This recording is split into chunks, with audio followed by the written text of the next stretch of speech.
Okay, what's up, guys? Oldmansneaks here. This is the first episode of my podcast, and I'm lucky enough to have a special guest today, which is a prominent figure in our Facebook group here in Australia. Obviously, he's not more than that. He's a lot more than that, just being the Facebook admin.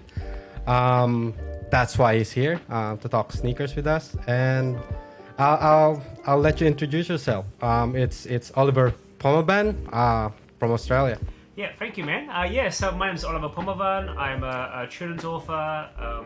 I do stand-up comedy every now and then as well, and I used to also be a primary school teacher. So I combine all those three jobs, and I basically write funny stuff, and I teach kids to write funny as well. And he has a very eclectic set of sneaker collection, if I must say. I think he's one of those few people that I've met online that has that variety of collection. How are you doing, man? Yeah, pretty good, man. It's pretty chill. Start of 2022. School just started this week, which is great. I got my first school visit coming up, and generally, before the pandemic, this is where it's the time for me to actually start writing before things get really busy in March. But because of the what's happened over the last 2 years, a lot of things have been bumped. So as a result, I'm getting sort of busier now, which is good actually, because I think a lot of people are anticipating from a sort of kids book point of view that schools will be open, festivals be open, and I'll be able to travel and actually rock my sneakers, because that's what I've been denied for the last 2 years. I usually accumulate a whole lot of sneakers, but then I get to rock them. But it's been very unique because, I'm looking at my boxes and I'm like, I haven't even worn half the sneakers because I'm just waiting for that right moment to actually wear them. So I think that's the case for most of us right now. We're starting to un-DS most of the sneakers, other than just trying them on and then taking some of those Instagram photos, but actually going out and then rocking them out, which is good. That's right. I mean, and I think from the luck. No, go ahead. Look, sneakers are meant to be worn, and I think for me, it's like, I know some people are waiting for that special occasion, and I guess I'm kind of one of those people as well. Like, I like to sort of, if it's like an upcoming event or a festival that I'm going to that I've never been before, I want to sort of make an impression. I kind of save sneakers for those occasions, and then I got like other occasions where it's a bit more like semi-formal, so I wait to wear my special sneakers for that as well. So it really depends. Yeah, there's sneakers for every occasion, really. That's right. So tell me how you got started in this whole sneaker culture thing, man. Yeah, look, I came it through a geeky point of view. Actually, I came through Star Wars, and so I know Adidas and Star Wars had always been making sneakers, but I got into it sort of like 2009, 2010. They had just released, I think, their second collection of Adidas and Star Wars, and I got a 40% off voucher. So I basically went into the city store and I snapped up 4 of the 6 sneakers in that collection, including this really cool pair of sort of like high top Stormtrooper ones, where you can actually take the Stormtrooper head off and it becomes like a different kind of Adidas tongue you can snap back on again. So I just fell into it that way, and then I ended up through eBay back in those days, because we didn't have StockX back in those days. I ended up getting about 11 different Adidas Star Wars shoes, including these really cool Luke Skywalker ones, and then I started getting Sonic the Hedgehog, Mario, and then it just sort of grew from there. But I never really got into I guess what you would call hype sneakers until I got my first Nike SB in mid 2020, and that was the Doraemon ones. And I was pretty new to how to get sneakers. I made the amateur mistake of going onto eBay and just going, oh yeah, that looks like a pretty good deal.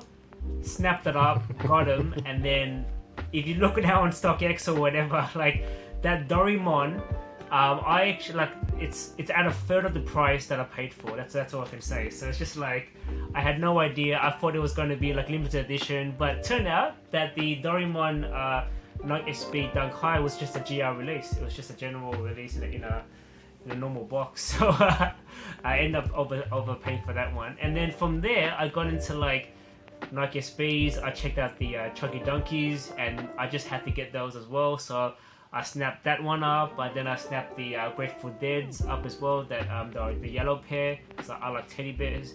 And just sort of fell deep into it. And then that's when I discovered there were so many cool like geeky sneakers out there, but just sneakers in general. So yeah, I fell deep into that hole. Yeah. So you started with Star Wars and then just fell into the deep end of it when you started getting SB and all the hype stuff. Really. Pretty much. Right? And look, at that time, Nike SB really just came to the forefront. Like, I think at that time, Travis Scott's had just hit as well, Strangeloves. And so they just were on a killer streak. Like, I think 2020 would probably go down as probably one of the greatest in terms of like, not just hype, but just general like Nike SB really sort of showing its stuff, I reckon. So yeah. So knowing your luck with raffles, did you get most of those hype stuff through raffles, or did you pay resale on most of them? Not really, man. I like a lot of those I just paid resale for because I got it. I think just trying to think now. One of the first raffle wins I got was actually the just a normal Dunk High Varsity Maze, and I got that through Supply. So that was my first official W. And then I also got the Jordan 7 Greater China pair as well, which I just thought would be pretty cool. I think because by that stage I started to sort of look into like Jordans and all that kind of thing, and then I realized, oh, these are pretty cool. So a lot of my sneakers were basically resale, but then I started to get into like raffles and discovered the art of actually like entering all these raffles and discovering all these like sneaker stores that we take for granted now, like Subtype, Supply, Above the Clouds, up there. Like we know them off by heart now, but if you're getting into sneakers for the first time, it's a bit daunting because you think, oh yeah, I could just rock up to like Foot Locker or JD and get them, but as you know, man, like it's a whole different world. Yeah, I was in the same position as well. I thought winning a raffle was like easy enough. All right, I'll just join a raffle. I didn't realize it was that difficult. Yeah. I think like majority. Yeah, I think for me, like the first time I realized this was when the mockers dropped. The Jordan 1 mockers. Yeah. And I thought, you just put your name in a raffle. You get drawn, but nah, man, like got slammed on Nike AU. Lost all the raffles, got L's for that, and I'm like, okay. So I realized that's when I discovered that, okay, people actually go into resale and all that kind of stuff, and that's the it's an ugly side, but it is what it is. So yeah.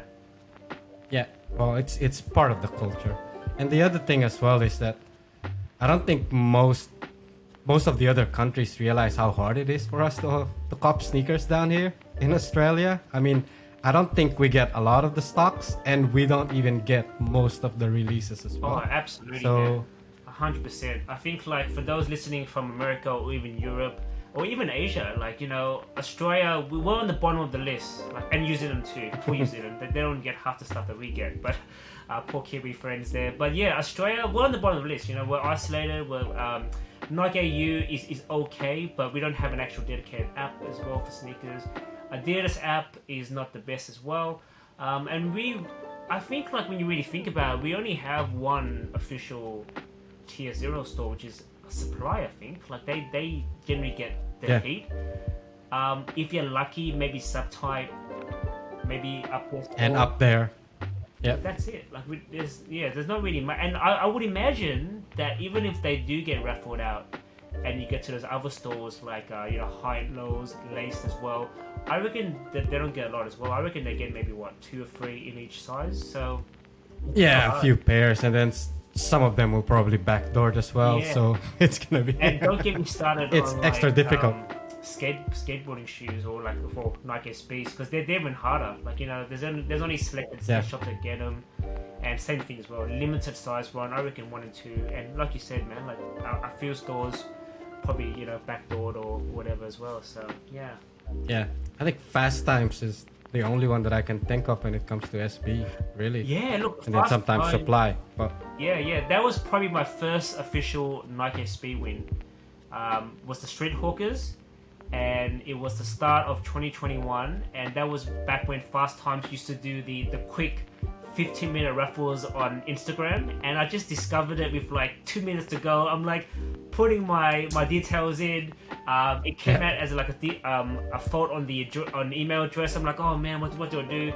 So I just put in my like my professional email, which is oliver@oliver.com, which is just your generic email to send to me. And I put that in, and then woke up the next morning and I got an invoice. I'm like, oh wow! And then I realized, oh wow, I actually won the Street Hawkers, man. So, oh, I just was over the moon because like, I think Yeah, I you must have reselled been it really for stoked with that. $900. I'm like, oh, there's no way I would pay for that. So, Yeah, yeah. that's crazy.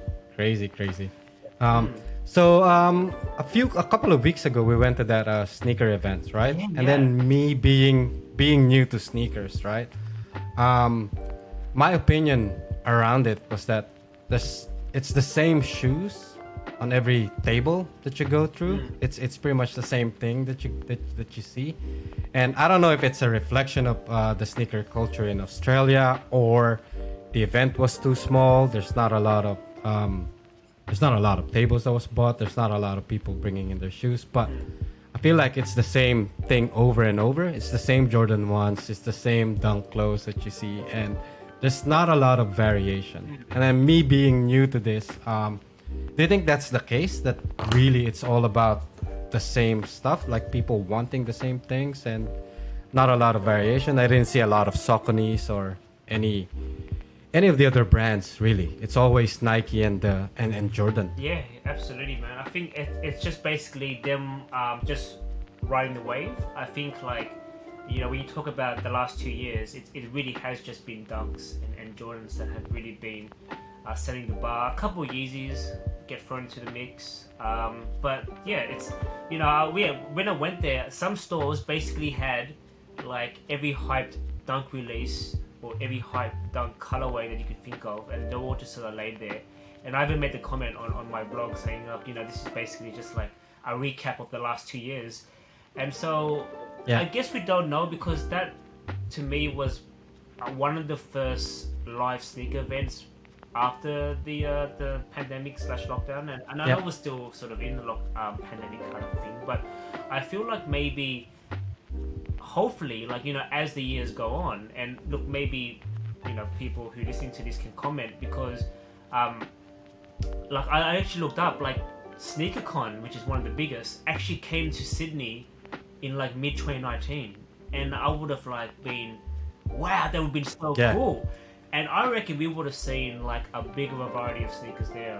I reckon, you know, since the pandemic, since everyone started reselling all that kind of stuff, I think people have just been staying in those very strict lanes of like, you know, Dunks, Jordans, and they haven't really branched out. But hopefully, I feel like, you know, as sneaker events become more common, as people get more comfortable being out and about with their stores, or, you know, setting up stores, maybe we'll start seeing some like old school heat, or like some, there was hardly any like geeky sneakers, to be honest. There wasn't really sort of finds where like, oh, this is cool, like an old like Dragon Ball Z or an old Star Wars collab with Adidas. It was just basically just what you would normally see the last 2 years marketplace, you know. So and to be fair, right, we're also guilty of copying most of those sneakers on the table, so maybe that's why we're not that interested. Like I admit that, like, you know, I can't bag resellers too much, because if I miss out, that's my avenue. And I have this thing where like I really want to get Australian stock. So I really want to get the Nike SB box with the AUD and the price tag there, because one, because, you know, it's an Australian stock, and two, I find that, like, you know, I could be wrong here, but when it comes to fakes, quite rarely will you have a fake Nike SB box with AUD there on the price tag. And you know, maybe they could swap the fakes and put it in a real box, but I highly doubt that. So that's why I tend to, like, if I do miss out on like a Nike Speed release, I try to snap up the shoe after the order. It was in the raffles, hoping to get Australian stock, because, you know, I figured that at least I know it's kind of like real. So yeah. it's more likely that it's legit than it's fake. Yeah, really. yeah, that's right. Just yeah. Speaking of fakes, right? And this is a hot topic in our Facebook group a few weeks ago as well, about people posting fakes and all of those things. So, like, what's your opinion on that? What's your stance on it? Look, I think when it comes down to it, like,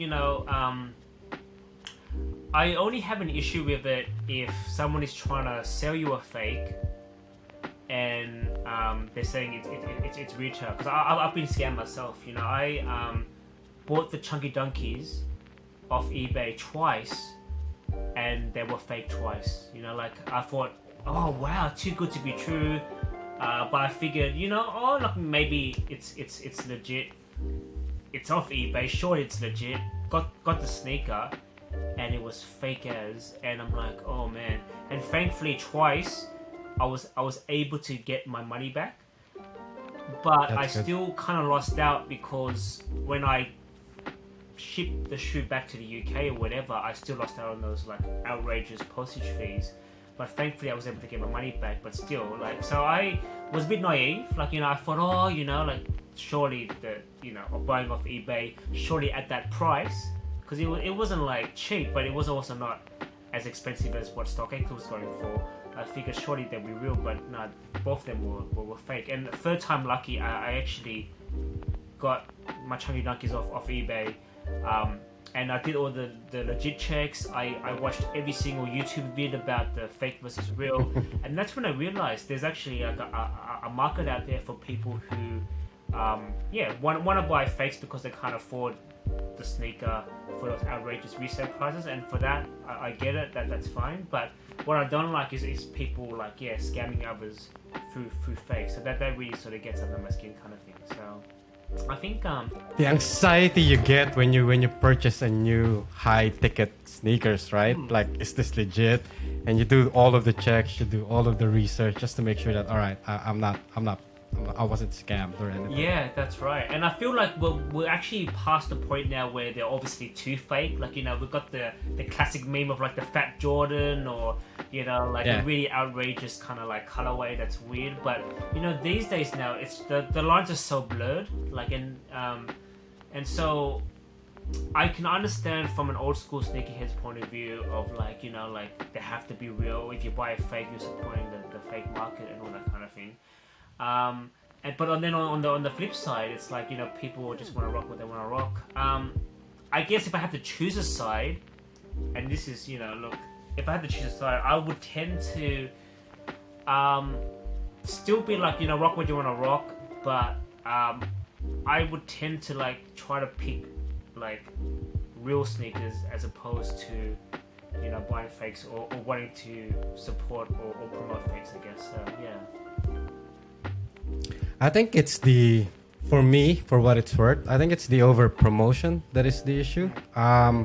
Especially with what happened in our group, wherein people are talking about how good the fakes are, or how better they are, or how good the materials are. It's kind of disrespectful to all of those legit collectors. It's sort of like saying that, look what I got, and I only paid this much for it, and it's high quality. But I've done the research as well. I've looked at all of those legit versus fake comparison as well, and it's different material, so you can't say that you got something really better and start promoting it that way. I mean, you're better off not saying anything if you're rocking fakes, really. Yeah, I mean, I totally get it. Like, I feel like, if you are gonna rock fakes, there's I guess, for better lack of a word, like maybe like be a little bit more humble or grounded about it, because I feel that I get it that there's an angle of like, I don't want to support these multi-million dollar companies, big corporation. I'm a rebel here. I'm rocking the same thing for like, for a fraction of the price. But pound for pound, like, if you actually take away the resale factor and legit sneakerheads were able to get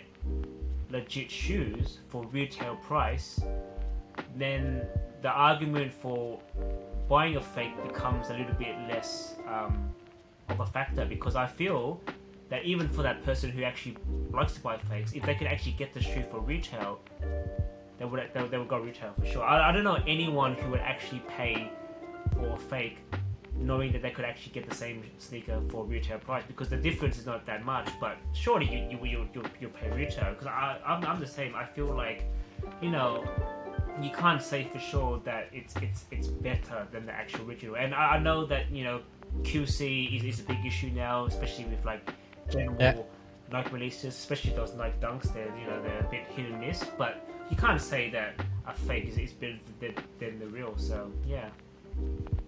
Yeah, and I think we're part of that issue as well. We're all wanting the same pairs of sneakers, and that just really drives up the demand and making it harder for everyone to get. But my take on it is like, maybe look at other shoes, or maybe move on to the next one, and stop going down the fake route and buy a fake one instead, just because you lost on a raffle.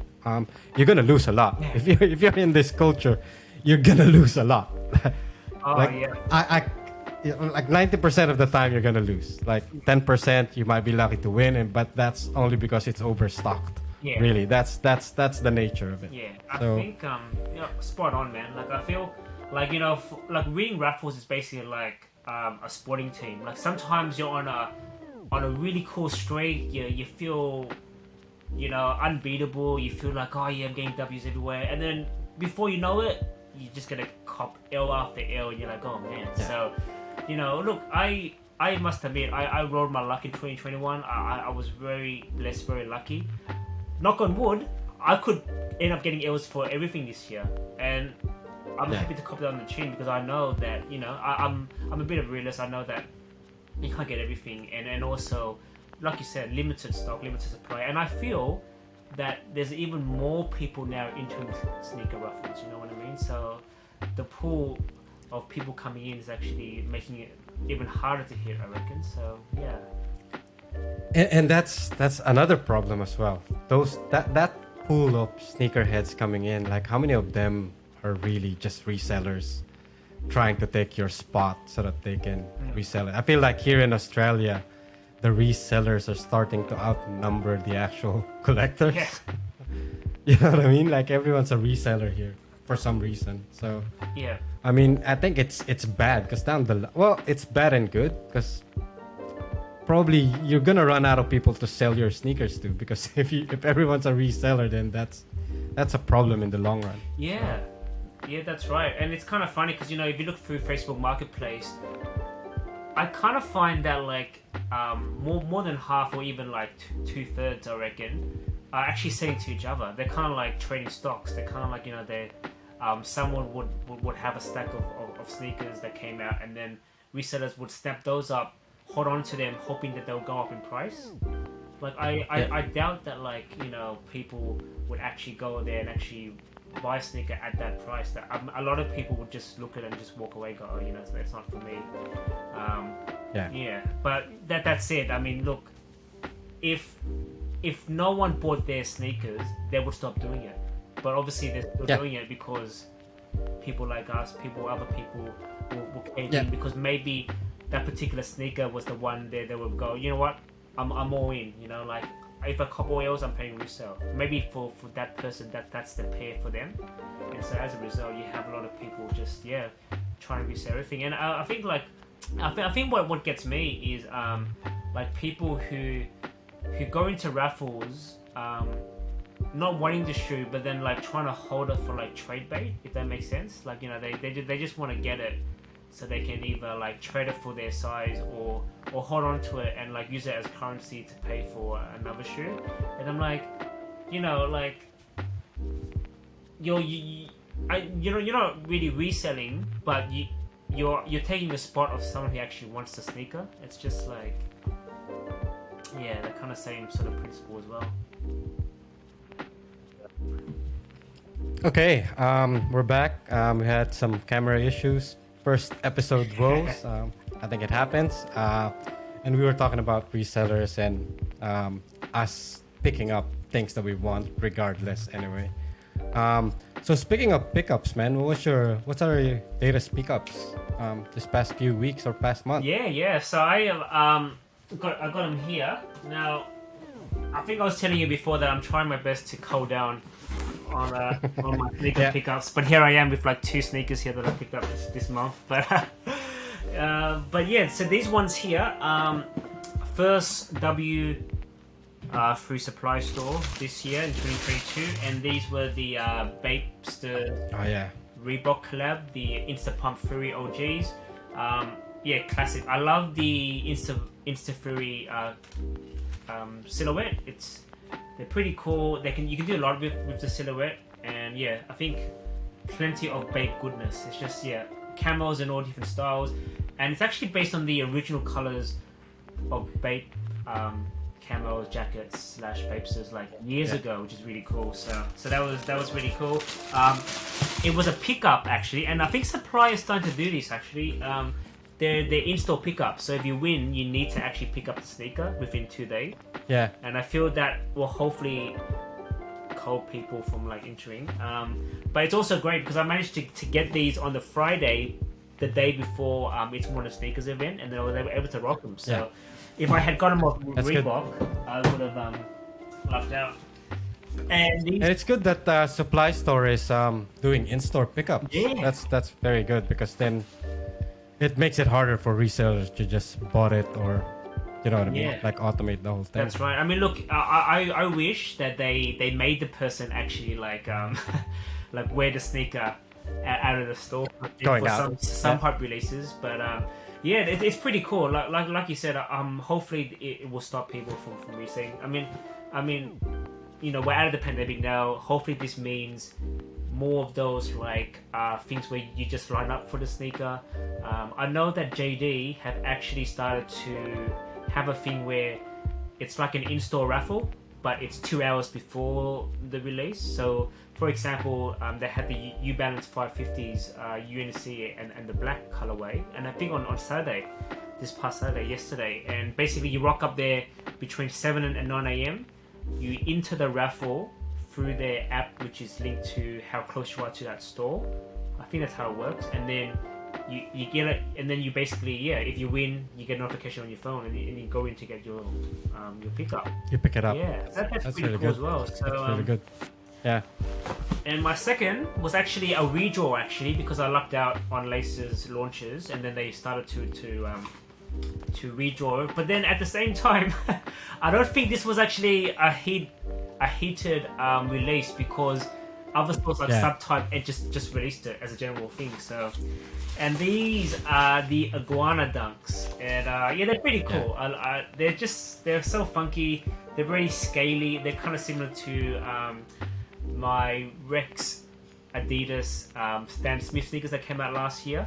I love sneakers that have different textures on them, and this scale-like texture, snakeskin texture, is pretty cool. So yeah, Material's good, construction good. Yeah, these are really great. These are like the Nike Dunk premiums, and so when they say premium, it actually is pretty good. Like no complaints.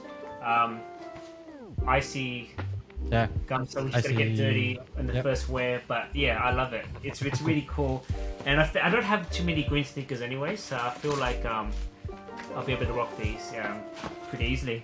That's good. Yeah. Good. Nowadays, for me, I'm finding joy looking for under retail sneakers. So I've been copying a lot of those. I think I was browsing online and copped another one, which is coming through. I mean, the best one that I've gotten so far is the Food Fight. I would really suggest getting them, man. Yeah, like they're really good. Saucony Food Fights are really good. Yeah, I saw your post actually on that, and yeah, they do look pretty cool. I love the what the vibes.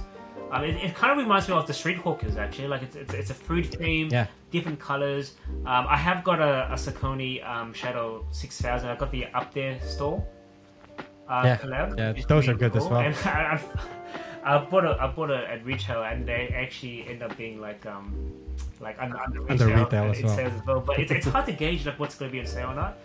But yeah, so I do like the colorway as well. But yeah, I don't know. It was very tempting. But yeah, nice pickup, man. And I feel like, and you know, we can relate to this, but that's what it's all about. It's just getting those like colorways, those models that are so unique, that kind of like go under the radar and then under retail, and then you just snap them up. So I snapped up some really cool Adidas human made forums on Yeah. base for like Yeah. half the price. I end up getting a really cool it's called almost like an Oregon Ducks kind of colorway. It's like green and yellow. No, sorry, green and orange 4D, the Futurecraft ones. And like retail's like $420. But I managed to get like, you know, like almost 65% off. So that's pretty cool. Is that the Bunnings colorway? Yeah. Is that the Bunnings? Yeah, the 4D ones. Yeah. That's right. That's right. Those are good as well, man. Yeah, it's my first pair of 4Ds because they're so expensive and like they're kind of like a running shoe. So I was like, oh, I already got my Ultra Boost. So I don't need to cop them. But I'm glad I did though. Yeah. They look pretty cool. Cool. And I'd like to thank you for your time, man. Yeah. I mean, especially this is my first time doing this, and I'm not even sure how I'm gonna publish this. Not yet. But yeah, I mean, I'd probably would want you back, and if you wanna keep doing it, just let me know. Yeah, Just for sure. Happy to can have like a- you know chat like you know every couple months, like just let us pick ups, what's happening, you know, on the scene and all that kind of thing. That'd be really cool. Yeah, and then my camera went out again from the looks of it. Oh man, it's yeah, I guess yeah. I really need to fix this setup, but it went back up. Yeah. That's good. I mean, like, you know, for the podcast, like, are you, is it going to be just audio only, or you do the video option as well? Put up on the YouTube channel.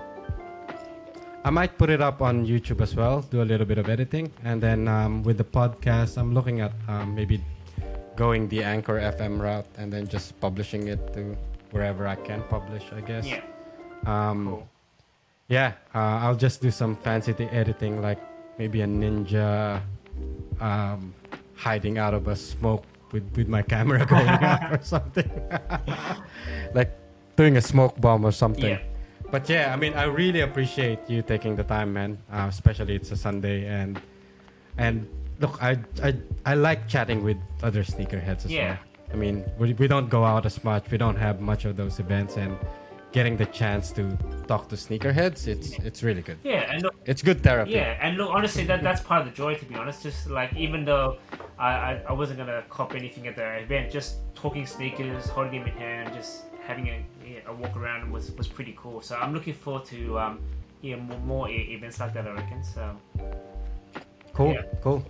And thanks again, man. And then for those listening, if you've gotten this far, thank you very much. And hope we can keep doing this. yeah, Cool. for sure. All right. Thanks, mate. Cool, no worries. Okay, see you later, man. Cheers. Bye. Bye. Cool.